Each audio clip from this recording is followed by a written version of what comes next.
Hello everybody and welcome back to ZAWA. And today is a big day because we are finally going to be moving on from the rodents, at least for now. We are going to move on to a different group of animals and I'm really excited. So far we've only done rodents and related animals. We've done the rats and the hamsters. Inside the boulder, we've done the capybaras that are up on that plateau. And then in the back part of the zoo, we've got squirrels and rabbits and guinea pigs. And still at some point, I'm going to put chinchillas in this exhibit here, but they are not in the mod pack so far. But for today, I've already prepared this big enclosure. And not only is it going to house a different type of animal, I think it's also the biggest enclosure we have done so far. So I'm really excited about that. And I've done the digging out part already and building the sides because that's just basically the same thing every time and I didn't want to bore you with it. And so the group of animals that we will start working on in the next few episodes is cats.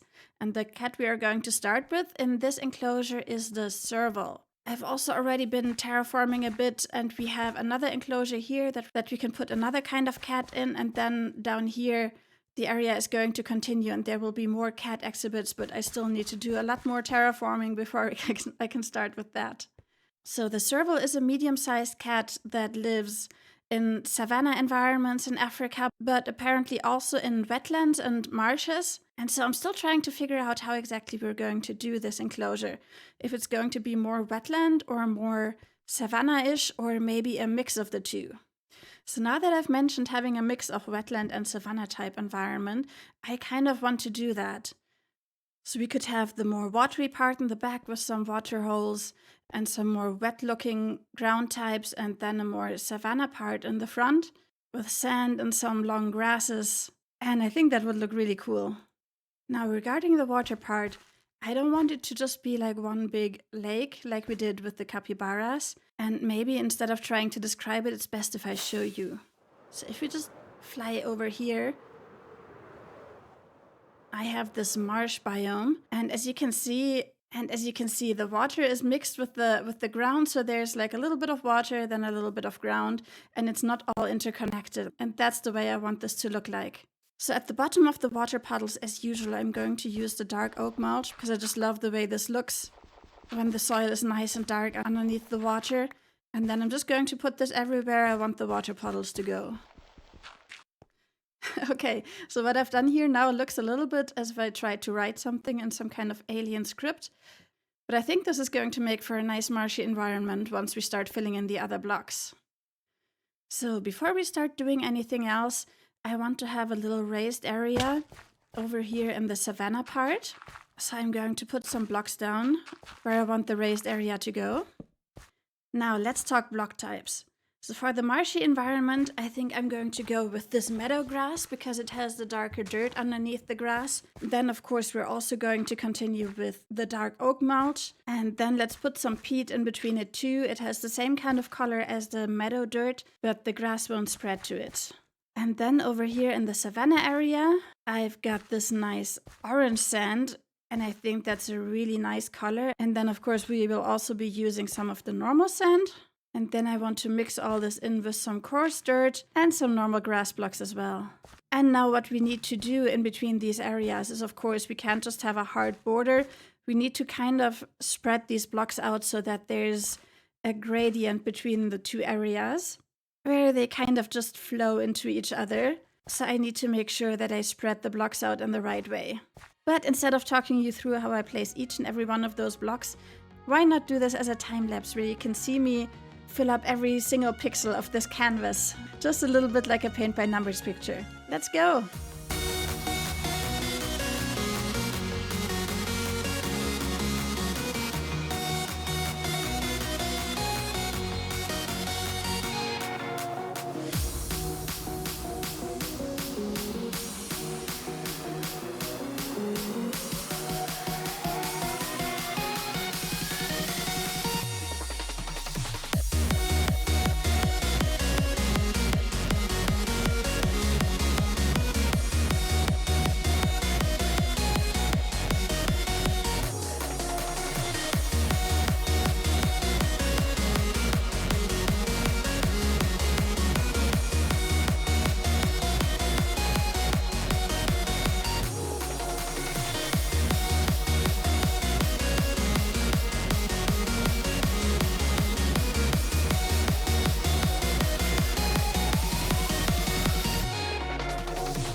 Well, I quite like how this turned out with the little sprinkles of water we have over here, and I think I got the gradient pretty much perfect. So we have a nice gradual switch between the two areas.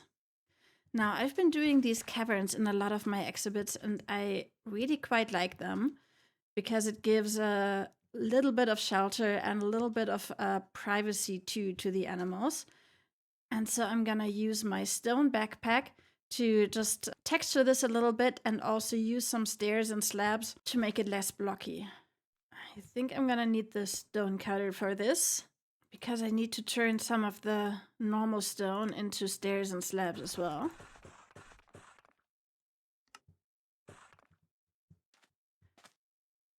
And now I think this block, for example, could be a stair and that would look a lot better. And maybe this one could be a slab. And then back here too. Let's just make this a little bit rounded. And yeah, we have the the inside of the boulder showing through, but that doesn't matter.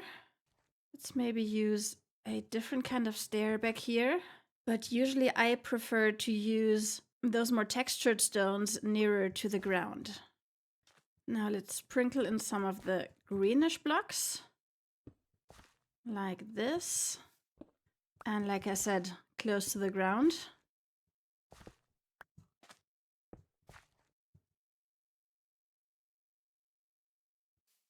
And some of the other textured stones as well. I really like this gradient from normal stone to rocky stone to the trodden bricks cobblestone texture. Because I think it makes a really nice gradient. So I actually use that a lot. Actually, I think this could be a rocky stone stair instead. And now this looks a lot more natural, I think. Now, I want there to be some trees in here, and so I brought 1 mahogany pot and 2 acacia seeds. I already used the mahogany trees up there with the capybaras that always get stuck on that grate.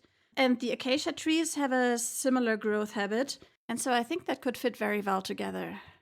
Let's put the mahogany pot over here. Actually, can I even grow it on these blocks? That's going to be an experiment. Let's see how big this will get. Okay, so far so good.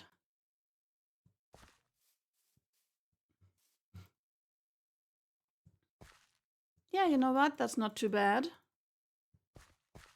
Let's put 1 acacia tree over here. Yeah, I hope this will get taller. Yeah, that's better. But it does kind of impede the view from out there, so maybe I will need to remove and replant that one. Yeah, because this is definitely not ideal. So if this doesn't get any taller, I think we'll be better off with the mahogany. It's only getting taller very slowly, so I don't think it's going to get as tall as I would like it to be. We can still try planting an acacia on top of this, though, because there it will just, yeah, naturally be taller, just by way of being on higher blocks. But this tree, I'm sorry, you have to go. Okay, let's try this. Yeah, this works a lot better. Definitely. Let's have a look from over here. So now the only thing that's a little bit awkward about those trees is that they're like pretty much exactly the same height, even though they grow on different height blocks. I'm not sure that is bothering me too much though. I wonder if... So I'm doing all of this for science right now, by the way, right? So if I plant another acacia tree pretty close to that one, what is going to happen? Is the tree going to stay small? Or is it just going to grow to one side? Okay, it grows to one side and then completely stops growing. However, what if I grow it just a little bit further away? Like here, for example. Yeah, because if the tree stays like this, I think I actually really like that. So it's growing a bit erratically, but I'm just gonna leave it like that and it will continue growing on its own probably, and I'll just have to see if it causes any problems or not.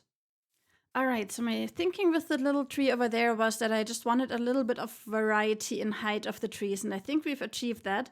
So now we can just add another one of the mahogany trees over here. Yeah, and this just right away gets really tall, so that's nice. Okay, I'm still not entirely sure if I'm happy with the way the trees are, because they are creating kind of a very even canopy and a very closed canopy, and that is not entirely what I was going for. So I'm thinking if I should take this tree and just move it back a little bit further so that this acacia tree has a bit more of a chance of standing on its own. Yeah, so this has generated a bit more separation between the trees, and I think that's a lot better and a lot more what I was going for. Now I just want to have a look at it from over here just to see if that acacia tree is causing too many issues, but no, I don't think so. There are several angles from over here where you can still have a really good view of the entire enclosure. Now, plants. So I think we are going to need a lot of grasses and a lot of tall plants for the servals to hide in. And for these watery areas, I still have this water grass that I think will look really great. If we put it in here, yes. I don't think we can put it on the sides, no. We're gonna have to use either the Johnson grass, which is also great, or just normal tall grass for that. But anyway, yeah, let's put some more of this water grass everywhere. That's a good start. Now I also want to use the Johnson grass pretty liberally. And I think this will go well in both halves of the exhibit. So it looks really great over here, as well as in the wetland area. But I think it could probably look really great if it's just like bunched up a little bit in some places. Not just evenly distributed everywhere. I'm gonna have to get more of the stuff, don't I? Now I also found this dune grass in the same place where I found the orange sand, and yeah, I'm not sure, does it even go on grass? No, you can't plant it on grass or dirt, but you can plant it on the sand, which is perfect. So I'm gonna do that in a lot of places. Yeah, wow, this place is going to be really overgrown. Oh, well, you know what? I forgot to add some lights, so let's do that before I start anything else. Let's get out my glowstone and my carpet and see which blocks I can exchange for that combi without them being visible, which of course is hard with all the water here. I think that sand here has to go.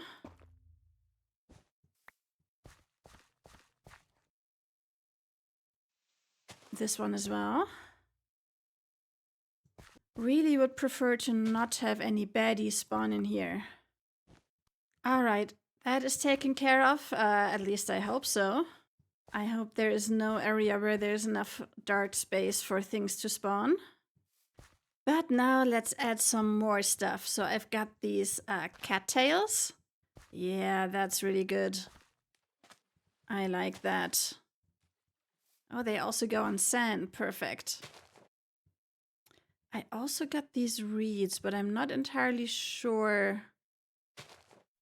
Ah, okay, so they also go next to the water. Interesting. Wow, we've got a really nice mix of tall plants here now. This is starting to look really amazing. So I also brought these red root floaters, and I think they are something that the animals can't get stuck under. And so I think this looks kind of cool on these little puddles. Just like have some, make it look more murky and overgrown, exactly. And some of that duckweed as well. And now finally the puddles that don't have anything in them yet can have these Amazon swords. Nice. Now I think on those other blocks, the brown ones that we couldn't plant any of that stuff on, I'm just gonna put some grass and maybe some ferns occasionally. Just to mellow out the brown a little bit so that it doesn't stick out quite as much. Like, I really like that. Having green stuff on brown blocks and brown stuff on green blocks just gives such a nice mixture. Now I've got these sprouts too, and I think I should be able to plant them on sand. Yes, very good. Wow, this is getting really overgrown. Before I continue, let me just look at it from the outside. Yeah, but I love that. That's so good. I'm really enjoying that. Like the mix of all the tall grasses is just really good. Now, just as a final touch, I'm going to make a few of those grass plants into tall grass. Yes. This is looking really, really cool. And I'm just wondering, like, is it too much? I'm not sure. Maybe it is, but I really wanted to try something like this out. And I really think the servals are going to love it in there, even if they sometimes may be a little bit hard to see. Okay, I'm almost ready to put the animals, and we just need to add our fence so that nobody falls into the exhibit. Okay, so the serval variants are named after sweets, and so I had to make a choice, and I've chosen one that's a macaron variant, or as the Swiss would call it, Luxemburgerli, and the other one is Jaffa cake. So those are both things that I really like, so let's try them out. So I think the servals are actually aggressive, or at least territorial, which means that if you get too close to them, they will start attacking you. So I have my tranquilizer gun ready, and actually I should, charge it. And now let's have a look at this guy. Oh, look, it is tranquilized. That is good. Let's give you a name. And release the other one as well. And this one is also tranquilized. Very good. I have to be honest, they look very similar. I barely see a difference. Like, maybe the color just like slightly. Anyway, how are you guys doing? You're at full health, and you are too. So I don't even need to splash you with my potions. You guys are really, really cute, but I am gonna get out of here now. And look at you from the outside. Now, the only problem that I can see with the fact that those are aggressive is that they will probably run up to people and try attacking them if they look at the exhibit, right? Let's just see what's going to happen. They just stopped giving off the particles, so maybe they are not tranked anymore. What does it look like from over here? They're still standing over there, so maybe they are still tranquilized after all. No, this one just moved, and the other one too. And so far, they are not attacking me. That is nice. That is really good. But he's looking at me. Oh. No. He's not looking aggressive. That is nice. I really, really love cats, and so I'm so excited to finally have some cats in my zoo. And over the coming episodes, we're going to be adding a few more. I'm very, very excited for that. But until then, that is it for this episode. Oop, that tree just changed. Yeah, I'm gonna keep an eye on that, but for now, I think it's looking really good. Anyway, that is it for this episode. I really hope you enjoyed this video. Please leave a like if you did, and maybe consider leaving a comment if there's anything you want to tell me. I always love reading those. And I'm going to see you in the next one. Bye bye.